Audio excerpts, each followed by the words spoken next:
សំណួរទី6 He blank to music when I met him at the market yesterday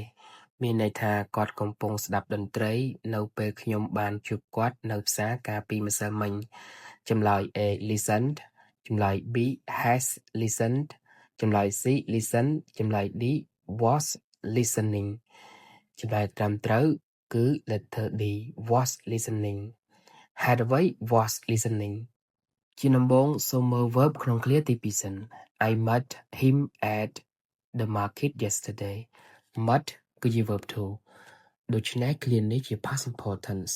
បន្ទាប់មកមើលឃ្លាទី1 He blank to music នៅពេលសកម្មភាពមួយកំពុងបន្តហើយមានសកម្មភាពមួយទៀតកើតឡើងភ្លាម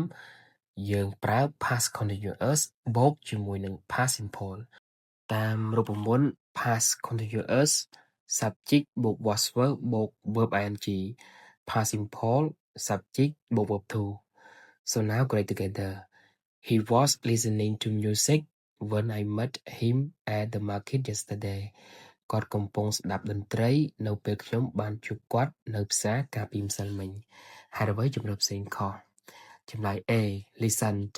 listened ជា past simple បើប្រើ listen នោះសកម្មភាពទាំងពីរនឹងក្លាយជា past simple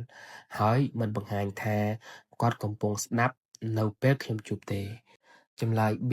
has listened ជា present perfect tense ប៉ុន្តែប្រយោគនេះមាន met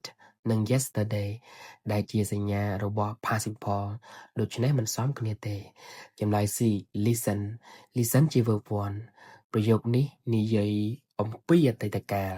ដូច្នេះมันអាចប្រើ verb 1បានទេចំណាំងាយ past continuous សកម្មភាពកំពុងបន្ត